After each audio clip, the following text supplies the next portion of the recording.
नमस्कार। मैं सुभाष शर्मा एक बार फिर नए सप्ताह की शुरुआत करने इस सोमवार को आपके बीच एक और नया मुद्दा लेकर के आया हूँ। सारे हिंदुस्तान के न्यूज़ चैनल्स की, सोशल मीडिया की, समाचार पत्रों की जो हेडलाइन है आज, बाबा रामदेव, उनको उनकी गलत बयानी पर, उनके असत्य पर मिला नोटिस, केंद्रीय स्वास्थ्य मंत्री की कड़ी प्रतिक्रिया और उसके बाद बाबा रामदेव की लीपा पोती वाली माफीनामा उसका। आज इस सब्जेक्ट पर, इस विषय पर आज हम बोलेंगे। इसलिए बोलेंगे कि मैं आपको एक बार फिर स्मरण दिलाना चाहता हूं कि पिछले दिनों मुझे इस बात पर गर्व है कि मैं हिंदुस्तान के उन पहले लोगों में से हूं जिन्होंने बाबा रामदेव की इस गलत बयानी पर सवाल उठाया था। जरा सा सुन लीजिए। ये एंटीबायोटिक्स, ये स्टीराइड, ये रेमडेसिविर पागलपन में मत दो, ये कोरोना के लिए संजीवनी नहीं है। अब फिर भी ठोके जा रहे। रोहित सरदाना से लेकर के तमाम, मैं सैकड़ों लोगों को जानता हूं जिनको ज्यादा दवाएं देकर के मारा गया। क्वीन फेल हुई, फिर रेमडेसिविर फेल हो गई, फिर एंटीबायोटिक्स इनके फेल हो गए, फिर स्टेरॉइड इनके फेल हो गए, प्लाज्मा थेरापी के ऊपर भी कल बैन लग गया, और इवर मार्क्टिन भी फेल हो गया, और जो है अभी एक बुखार के लिए क्या दे रहे हैं वो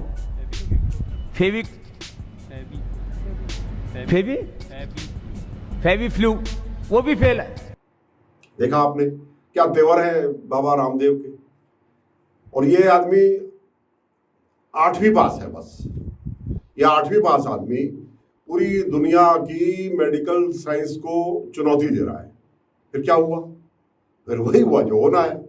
ये देखिए, ये 8 पेज का इंडियन मेडिकल एसोसिएशन, जिसके लगभग 4 लाख के करीब इसमें डॉक्टर्स इसके सदस्य हैं, और अंतर्राष्ट्रीय जो संस्थाएं हैं जितनी भी डॉक्टर्स की, मेडिकल साइंस से जुड़ी हुई, उन सब की ये हिंदुस्तान में प्रतिनिधित्व करती है संस्था इंडियन मेडिकल एसोसिएशन, जिसके केंद्रीय स्वास्थ्य मंत्री डॉक्टर हर्षवर्धन स्वयं वो भी इसके सदस्य हैं। वो भी एक MBBS डॉक्टर है।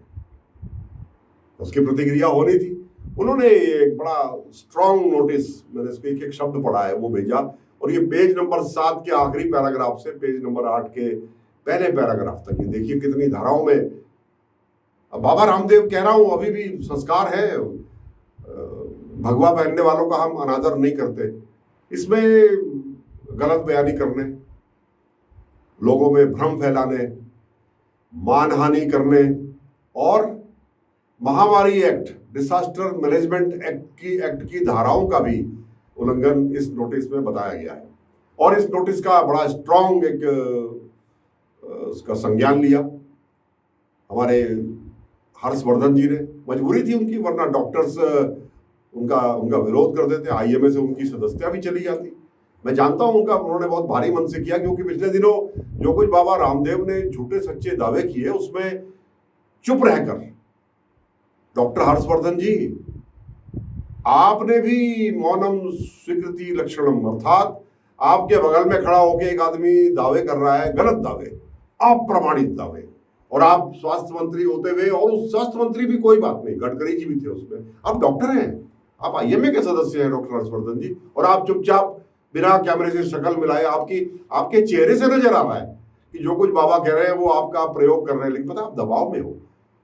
उसके बाद आपने ये नोटिस दिया मजबूरी में, और नोटिस के बाद जो बाबा की आज घिग्गी बंधी हुई है ना, घिग्गी, जिस भाषा में उसने जवाब दिया, अभी भी लिपापोती कर रहे हैं। यानी ये जो मैं क्या बोलूं, ऐसा बोलते हुए अच्छा नहीं लगता, लेकिन सच्चाई ये है कि जब आपको उम्मीद से ज्यादा सफलता मिल जाती है ना, तो दिमाग खराब हो जाते हैं।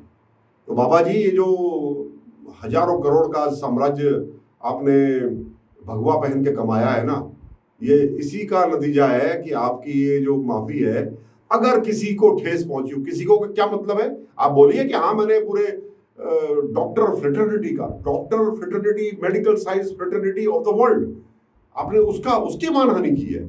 आपने एक एस्टेब्लिश्ड जो चिकित्सा पद्धति है जिसने इस देश से चेचक को, हैजा को, पोलियो को, काली खांसी को, इन तमाम बीमारियों को जिस मेडिकल साइंस ने आज दूर किया है, आप उसी की मजाक उड़ा रहे हो। जरा कहीं अपने बाहों में इधर उधर झांक के देखना, आपको भी वो बचपन के इंजेक्शन लगे होंगे। अगर आपके माता पिता थोड़े से भी जागरूक रहे होंगे तो आपको भी लगे होंगे वो, जिसकी वजह से आज आप अपने फेफड़े फुलाते हो और दुनिया भर की आप कसरतें करके दिखाते हो। अगर आपके दोनों हाथ पैर ठीक हैं तो ये इसीलिए ठीक होंगे कि पल्स पोलियो की दवाई आपको भी कभी ना कभी पिलाई होगी किसी ने, तो आप उसी जिस थाली में छेद खाया उसी में आप छेद करोगे। बाबा जी, आपको याद दिलाना चाहता हूँ, रामदेव जी, और पूरे जनता को आज बताना चाहता हूँ कि मेरी आपसे गुजारिश है कि इस हिस्से को जरूर देखिए। ये रामदेव जी हैबिचुअल ऑफेंडर है, इनको आदत है असत्य बोलने की अपने लाभ के लिए, वो चाहे राजनीतिक लाभ हो, चाहे वो इनकी प्रतिष्ठा, उससे इनको लगता हो कि मेरी प्रतिष्ठा बढ़ गई। आप देखिए, और आप क्या कहते रहे पहले, जरा वो भी सुन लीजिए। ये देखिए यहाँ ये रजत शर्मा के साथ इंटरव्यू में, मैं पूरा तो दिखा नहीं सकता, एक तो समय भी कम है और कॉपीराइट का भी इशू है, 15 सेकंड से ऊपर मैं किसी का अपने यूट्यूब में दिखा नहीं सकता। तो देखिए, फिर भी कुछ अंश देख लीजिए। क्या तेवर थे उस दिन रामदेव के, सवाल नहीं पूछने दिया रजत शर्मा को, सवाल नहीं पूछने दिया उस दिन। और देखिए, कुछ लोग धर्म के क्षेत्र में ठेकेदार बने हुए, कुछ लोग राजनीति के क्षेत्र में ठेकेदार बने हुए, कुछ लोग आर्थिक विषयों में ठेकेदार बने हुए।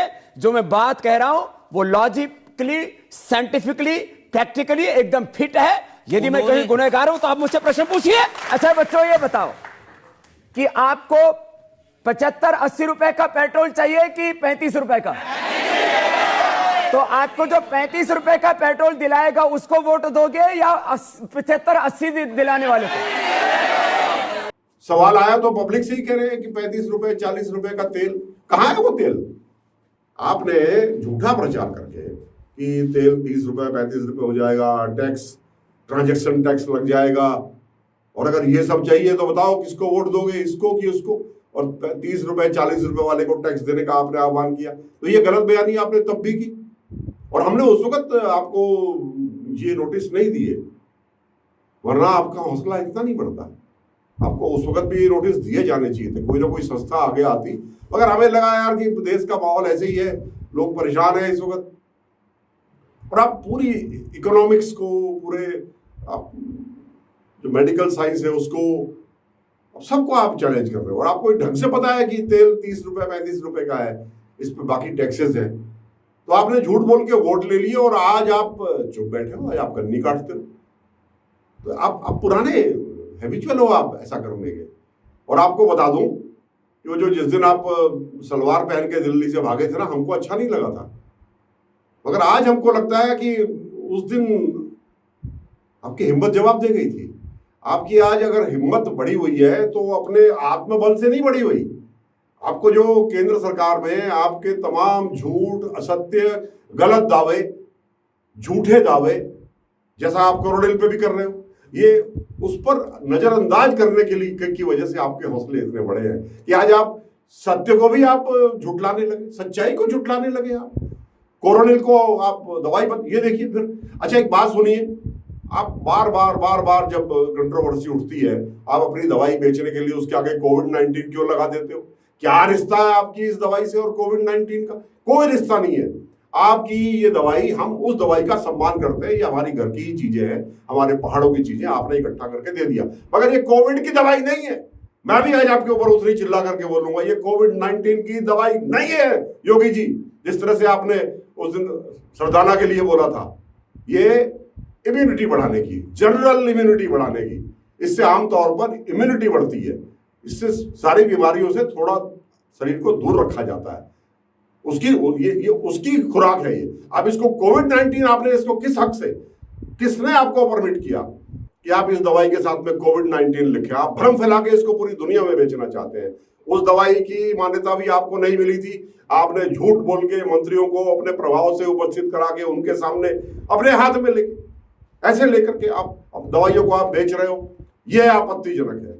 मैं यहाँ अपने दर्शकों को, अपने साथियों को जो मुझसे जुड़े हुए, उनको एक बार फिर कहना चाहता हूं कि ये बाबा रामदेव ने जो अब तक ये दोनों अपने हाथों में ये कोरोनिल नाम की एक दवाई, जो कि एक इम्यूनिटी बूस्टर है, उसको कोविड-19 के नाम से एविडेंस बेस्ड, और कहीं ऐसे आपको कोविड-19 की दवाई के लिए इसको मान्यता नहीं मिली। आप बेच करके अपने प्रभाव का और अपने भगवा रंग का, हमारी भावनाओं को भड़काकर पैसे कमाने के लिए, अपनी संस्था के लिए पैसे कमाने के लिए आप ये भ्रम फैला रहे हो। ये गलत है। आपको अभी इन तमाम चीजों की अभी आपको और माफी मांगनी होगी। जो लोग समझते हैं कि रामदेव ने अपराध किया, उनको माफी मांगनी चाहिए। और इससे पहले जो उन्होंने भ्रम फैलाए और भ्रम फैला के उन्होंने इस देश की राजनीति को ही गलत तरीके से प्रभावित किया, वो उसके लिए भी माफी मांगे। ये एक माफी आज इनकी काफी नहीं है। आज बस इतना ही। ये बहुत संगीन मामला है, इसको पूरा देखिए। और इसको आज मैं आपसे प्रार्थना कर रहा हूँ, इसको शेयर जरूर कीजिए, इसको आगे जरूर बढ़ाइए, क्योंकि जिस आदमी पर हम इतना भरोसा करते हैं, कल वो बोले और आज मुकर जाए, क्योंकि उसकी ये सारी बातें सत्य पर आधारित नहीं है, असत्य पर आधारित ये बातें हैं। इन्हीं शब्दों के साथ मेरे साथ इतनी देर तक जुड़ने के लिए आपका नमस्कार।